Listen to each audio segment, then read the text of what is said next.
这次俄乌战争的重点呢，毫无疑问是情报战。可能你不知道，因为在开战前，俄军的情报战就已经失败了，而且失败的相当离谱。那究竟是什么原因，导致战前俄军就把情报战给搞砸了呢？俄军在战场上的情报又有多差呢？别着急，咱们接着往下看。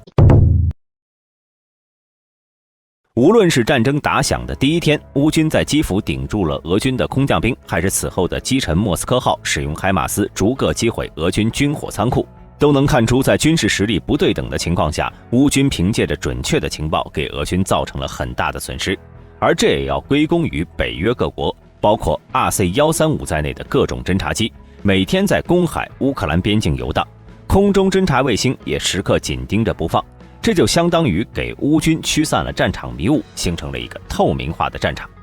当然其中也有乌军开源情报的功劳，乌克兰民众可以随时随地发视频、发图片，给予乌军实时的战地情况。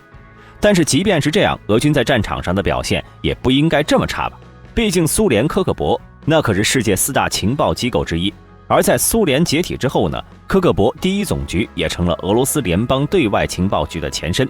那么主要负责的就是对外情报工作。那么是什么原因让俄军把情报战给搞砸了呢？首先我们要了解战争中军队的作战一定是需要情报的支撑的。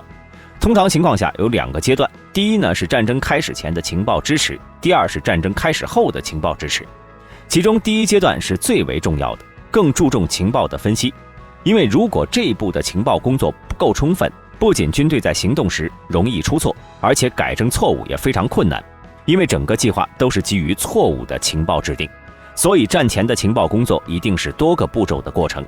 简单来说，在一个国家发动战争之前，情报员应该评估物理地形、对手当前的能力和士气，综合起来对手的行动方案。这里呢，大兵提一点影视剧中无所不能的间谍只是当今情报来源的一小部分而已。虽然俄军的参谋程序与北约不同，但是整个军事决策的过程基本呢相差不大。首先是了解任务，然后进行情报准备，制定行动方案，评估和选择可能的方案，然后制定最后命令。不过呢，我们回过头再看这次的俄乌战争，俄军的最高指挥似乎并没有以这种深思熟虑的方式进行战前的规划，或者说他们的战前规划太过片面。为什么大兵会这么说呢？因为从去年7月份普京发表的一篇7000字的文章，我们可以明显看出，普京认为俄罗斯和乌克兰是同一个民族，而这个观念呢，又在他的脑海中非常坚定，其他任何不利的情报都无法动摇。不过这种观点呢，无疑会导致俄罗斯的情报工作无法客观且全面的收集。因此也就有了在俄乌战争开始前，俄罗斯的情报部门分析乌克兰的政治局势以及民众的同情和态度时呢，他们向普京提供的信息是，乌克兰民众对现有的政治秩序非常不满，如果战争开始，乌克兰将会敞开大门欢迎他们。虽然这种带有指向性的判断听起来极其离谱，但大兵在查阅完所有的资料后呢，却发现俄军内部自始至终都没有任何人提出反对意见。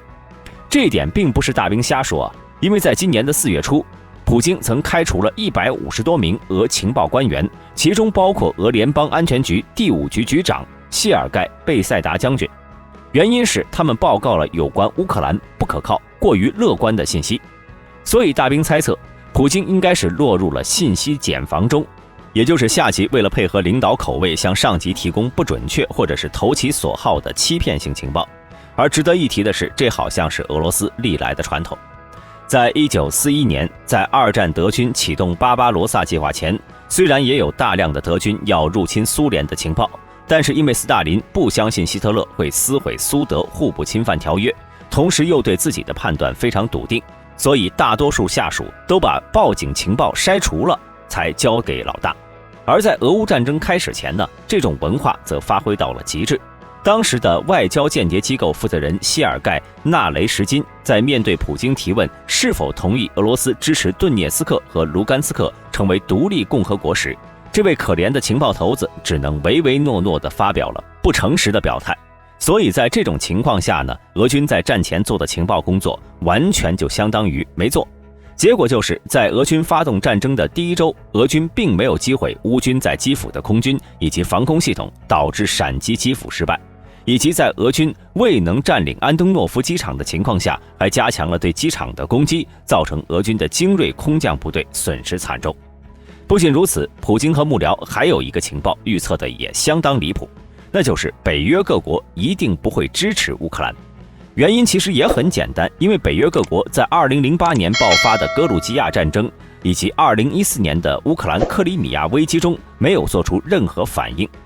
但是他们并没有想过，或许是因为格鲁吉亚离得太远了，至于克里米亚则让普京尝到了很大甜头，因此无论如何他们不会想到这次北约各国对俄罗斯的举动做出了强烈的反应，各国都在全力的援助乌克兰。当然了，这仅仅只是战前，开战后俄军在战场上的情报失败也值得给各位聊一聊。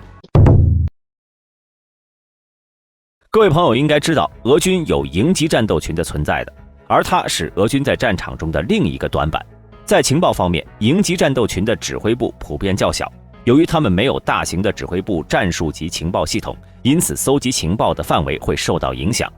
其次，战斗群大多拥有小型战术系统，为了协调战术无人机、营级指挥和控制，就需要机动连和情报、监视和侦察人员在战术集结区的一起的办公，这无疑成了一种高价值的目标。因此，乌军并没有对此视而不见，他们曾经多次对这些高价值的目标进行精准打击。另一方面，起初俄军根本没有做好战争长期化的准备，因此他们的通信安全可谓是相当差劲。根据俄乌战争早期的报告表明，俄军的通信基础设施在战场上非常不可靠，结果呢是他们极度依赖使用手机或者未加密的高频无线电，导致乌军甚至是无线电爱好者也可以很容易拦截到这些通讯。例如3月份，乌克兰国防部的情报部门公布，他们截获了俄联邦国家安全局2名军官之间的电话，通话内容呢是第41集团军参谋长维塔利·格拉西莫夫少将和其他几名军官的死讯。所以说，虽然乌军的人数在战场上处于劣势，但是俄军漏洞百出的通讯却给他们带来了信号情报的优势。通过截取俄军无线电的位置信息，乌军呢不仅在交战时可以取得先机，还同样可以反过来实现作战部队机动自由，避免被对手拦截。这不仅让大兵感慨啊，就是长期以来俄军都自称极其擅长军事伪装，但现在看来，俄军唯一成功的欺骗似乎是对自己进行的，结果就是导致多名指挥官死亡。截止大兵写到这里，俄罗斯大约向乌克兰部署了20名将军，其中有9人就阵亡了，包含1名中将和8名少将。不过战场的伤亡呢在所难免，但是俄军的指挥通讯安全才是让他们面临生命安全的最大凶手。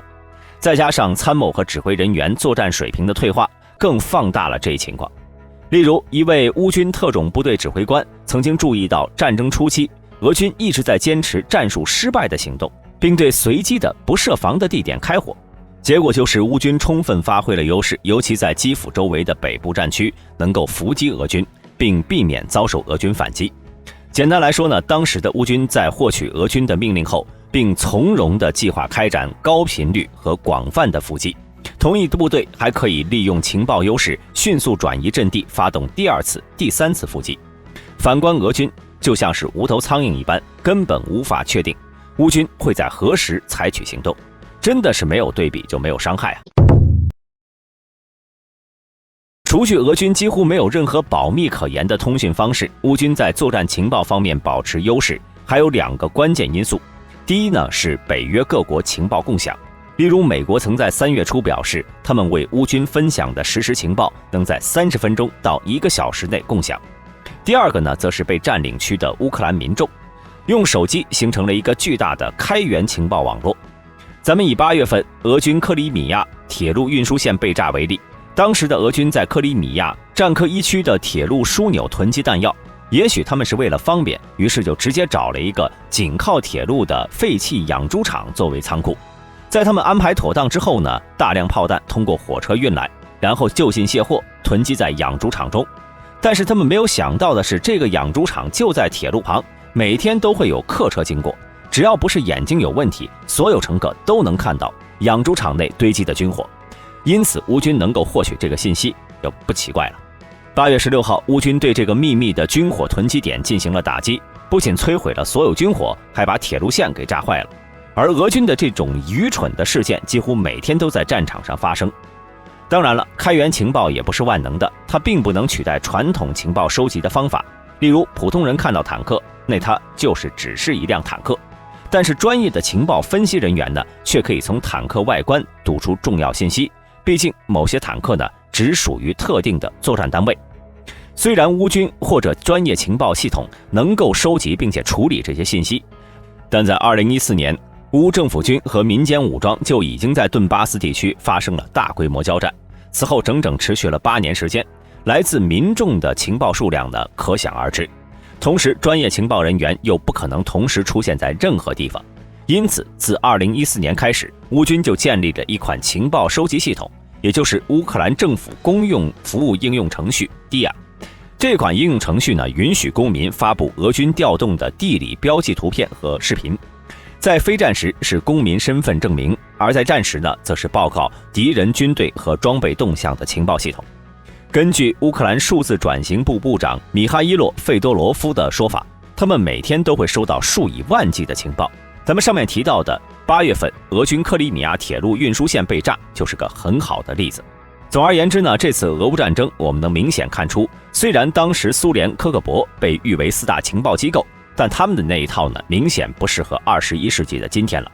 而俄罗斯的情报系统也是延续了苏联的老传统，只是向上级报告投其所好的信息。与俄军失败的情报战相比，大兵认为乌军的防御肯定会成为情报史上最为成功的案例之一，被人们研究。在俄乌战争结束后，各国的情报官员或许会竞相访问乌克兰，并向同行们好好学习。好了，今天视频就到这里，各位朋友对此有什么看法呢？欢迎留言讨论，我们下期视频再见。